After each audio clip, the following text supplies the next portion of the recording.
Okay, so can you stay true to your vision and your goals and what you're wanting, even when there's no evidence or there's the exact opposite of the evidence showing up? Can you lock in on your identity that it will happen, that you are this person already, that you actually already have this thing that you want, or you already are this person that is what you want? Can you lock that in and stay true to that versus the evidence that you're seeing outside of you? I think that is the key to manifestation, and the hardest thing that we as humans have to master, because there's so much evidence around us. There's so much non-evidence around us that we don't have what we want. We can see the lack of it. We're almost trained to see lack instead of abundance, which is kind of crazy to me, but that's why we have to spend a lot more time on looking deliberately for things that may not be there or that are there that symbolize what we're wanting already. So like abundance, look around you. What do you see? You have an abundance of something around you, I guarantee it. If you don't have anything, you at least have oxygen. You've got an abundance of oxygen. So therefore, you're living in abundance just with the oxygen piece. So you may not have certain things that you want right now, but I guarantee you can have them if you will focus on your vision and who you are being. That is the key. Who are you being? So we're going to talk a little bit about that today in this video. I'm Samantha. I'm a therapist, and I am doing a video every day for a year. And the purpose of it was to get over fear of public speaking and social anxiety, and just kind of get my message kind of funneled down to what I'm actually trying to say. And so every day is just a practice. Some days are better than others. Some days I'm really going after it and able to stay on the right track. And then other days like today, I've had to start the video about 6 times because I'm so relaxed today. And I just didn't have anything really planned as usual. So I just thought I'd start with, can you be true to yourself and your vision, your end goal, the end you, that 2.0 you? If you're 1.0 you right now and you want to get to 2.0 you, you cannot get there with that same mind that you have right now. You got to shift it. And shifting is so simple. We make it so hard. The reason why is because you are addicted to the way that you're currently thinking. That's really all that it is. You're literally addicted to it. Your brain is programmed to think and feel and expect the same things until you rip that floppy disk out and you insert a new one. Then it's not going to change. It's just going to stay the same. And look around your life and you'll see there's proof of that. Just look around. The proof is all around you that life looks like it did yesterday. You feel like you felt yesterday. Nothing's really changed. It looks that way. Quantum physics states the opposite. Quantum physics states that we change bodies, environments, dimensions, billions of times a second. And that's something I'll get into later on down the line. That's like, whoa, over the head kind of a thing. But when I learned these different teachings of quantum physics and law of attraction, law of assumption, law of attention, all of those things, it just really comforted me to know that I'm doing this to me. This isn't happening to me. This is happening through me. So if that is true, because let's just assume that, that isn't true. Well, in order to have a change in your life, you've got to start thinking something else might be true other than what you believe is true currently. And that would make logical sense. But there's no logic really to manifesting, even though we're manifesting 24/7 anyway. We're already creators. We're already manifestors. All day long we're doing it. It's just there's a difference in between manifesting and like conscious manifesting, where we're actually aware of what we're thinking, aware of what we're feeling, and we're deliberately directing our thoughts towards what we're wanting instead of what we've got. If you think about it that way, Where do I spend most of my time and my thoughts? On what I currently have that I see right now, or what I'm wanting? I bet you anything, you're probably 95% what you already have right now. You're just in your life, you're thinking about everything that you've got, thinking about the lack of what you've got as well. And then maybe 5%, that might be on the high side.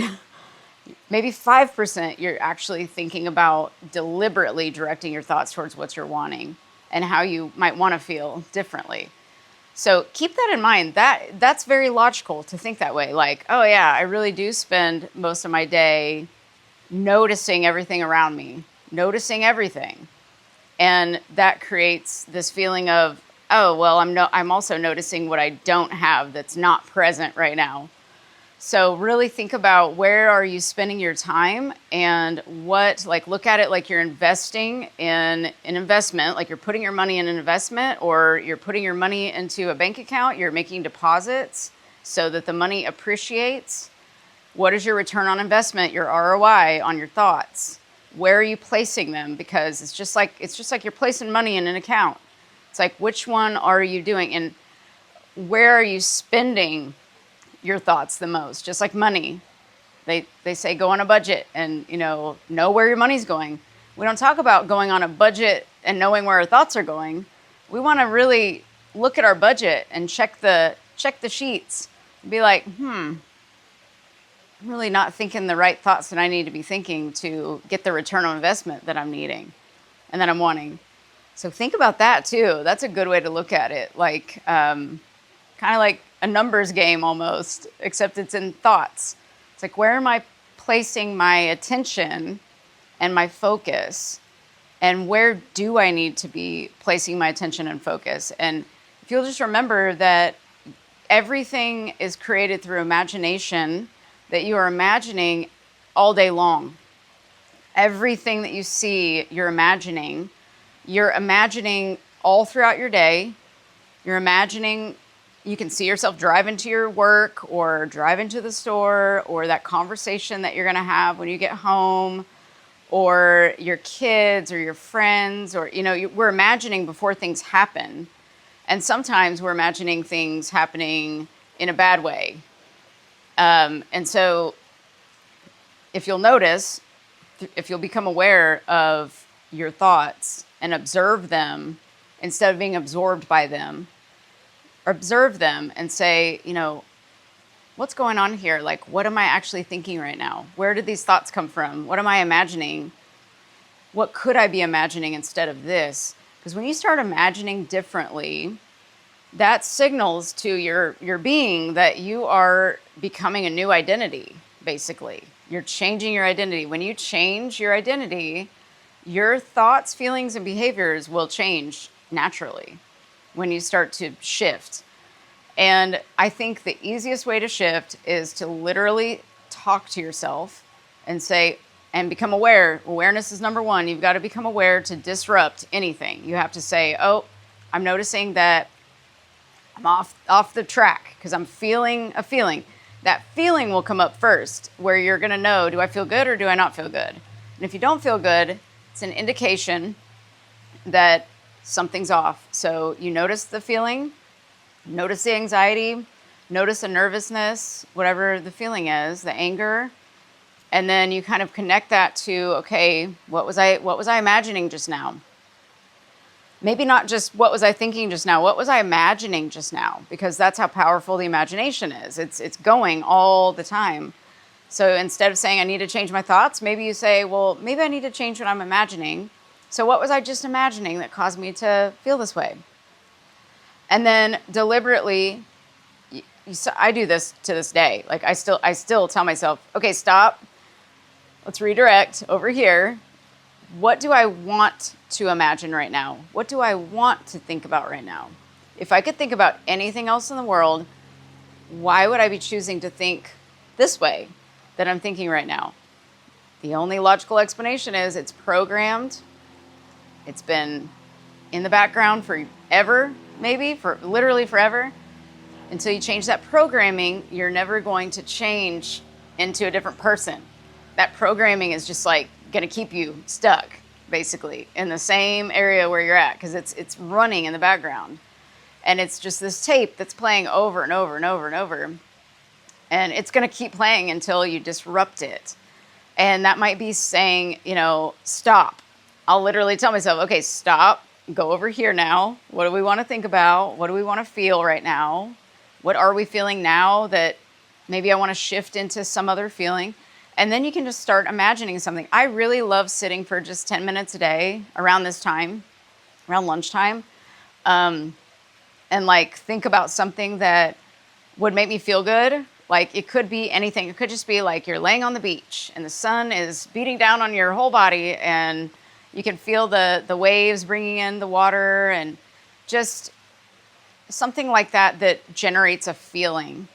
Or you could literally generate a feeling from a person. Think about you two doing something together, and the conversation that you would have together, exactly how you'd want to hear it. You're doing that to or generate a feeling inside. And it creates a mental state. And so the whole point is just to enjoy. We don't have to do any of these techniques. The purpose is to just feel good when you do them. That's the whole point, is to change your state, because your state was programmed. You've been feeling this mental state for days, months, years, maybe. Maybe you come in and out of a good state versus not so good feeling state. And so the goal is just to have fun and feel better, really, so you can enjoy your life. This isn't about you have to spend all day scripting or affirming or any of those things. But just remember, too, that you're affirming and imagining all day long anyway in your mind. You're affirming everything in your mind. So you might as well do it with intention and deliberately. And that requires just saying, okay, I'm going to disrupt this thought and I'm going to rewire this. That's it. I'm just going to disrupt it and I'm going to rewire it. And I'm making the choice to do so, which means I'm changing my identity every time I make that choice. It's just a choice in every moment. What am I going to do here? And I think that the reason why people have so much, it's so hard to do that and to maintain it is because we've got so many outside external triggers going on that are subconscious or conscious. And we've just got that same programming going that our brain and body have become addicted to that feeling that we get from thinking that same way. So it's kind of, those two kind of go hand in hand. I think it's the programming and just the addiction to the feeling from it. Even if it's not a good feeling, we're just still addicted to that pattern of thought.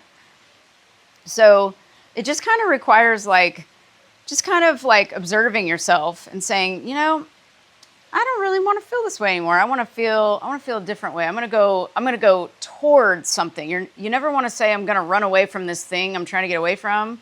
You want to say, nope, I'm going to make peace with this. And then I'm going to move forward over here towards this. And then it kind of dissolves some of that emotional charge, because triggers are emotionally charged.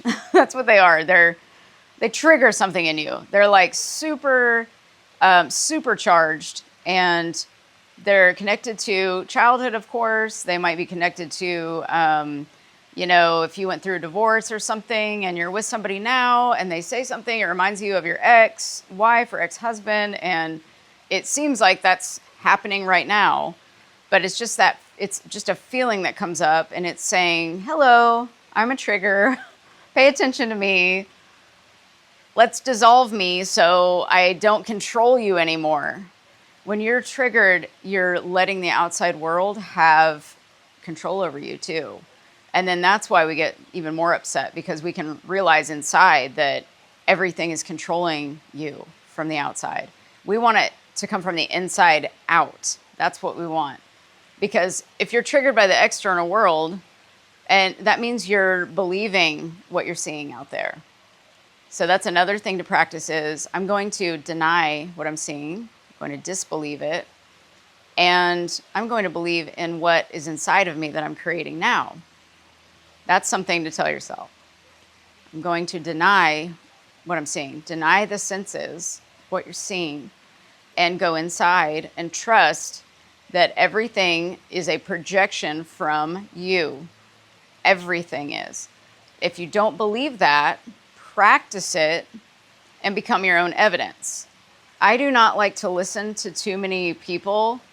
I love to learn about things, but I also love to become my own evidence and try it out myself. And I promise you it works. At least it worked for me. It works. We say it works. It's like it's always working. It never stopped working. It's always working in the background. We just didn't know it. And we're just spirits having a human experience. So we forgot who we are. We forgot our power, and we kind of gave in to noticing everything around us and believing that that's the truth. But it's not the truth. It's just an echo of our past assumptions and thoughts and beliefs. It's just an echo. It's like I've said before, chewed up old bubble gum that lost its flavor, a lemon that you've squeezed all the juice out of and it's dry and you're still trying to, squeeze juice out of it and you can't get any more out of it because it's old news. You don't need it. It's like yesterday's news. It's like you don't need it anymore. You only need what's inside to create what you're wanting. That's it. You don't need any. I do offer coaching, by the way, but you do not need coaching. You do not. It's in the description if you want it. But you do not need coaching. You really don't need anything. You just need to know that you believe what you believe inside of yourself and change your identity, change your mental state, get into the state of having it already. Just these practices need to be done over and over for you to actually believe them. Because I think we just don't believe. And I think that's the biggest hurdle is like believing what you're telling yourself inside and practicing while externally you're seeing the opposite, or you're seeing no movement, as they say. There's always movement. You may not be aware of it though, because again, if you're on a frequency at 92.1 and you want to be on 104.5, you cannot see what's on 104.5 over here. If you're still tuned in to 92.1, it's impossible. So when you start shifting your mental state over to 104.5, you start to see the solutions, the movement, everything. And remember how Neville says there's a bridge of incidents. Sometimes that bridge looks like the opposite, and that's okay. You just say, and you can make, you put meaning to everything. If nothing is working, you say, nah, it is working. Or you can say, well, every time I say that nothing's working, it actually is working. You can literally say anything you want because it's only you that you're trying to convince something of. That's it. You're only convincing you. That's your only job, is to convince you of what you're wanting and what you know. So you get to program in what you want instead of dealing with all of the nasty programming you might have gotten as a child and throughout life. That stuff was programmed by other people. That stuff was programmed by the external reality, that the external doesn't matter. It's literally only inside of you that matters, always. So remember that. Keep that in mind, that no matter what you're seeing, it does not matter one iota. Don't even worry about it. It does not matter. Circumstances do not matter, ever. Only state of being matters. You'll hear that 1,000 times if you've never heard that. Circumstances never matter. Only your state of being matters. Only your state of being matters. Circumstances do not matter. Just, you got to tell yourself that maybe 1,000 times for you to believe it. You're only convincing you. And as soon as you shift and you decide, I want to be this person that believes that, I promise you, you're going to see a lot of things change outside of you. It's like magic. I mean, really. And think about that. Like if you had a magic wand, that's a classic question we ask in therapy. It's like, if I had a magic wand, how would you want your life to look? And that's a really fun question, I think. It's like, what would your life look like if you had a magic wand? Wouldn't that be so cool? Well, guess what? You are the magic wand. You are the magic wand.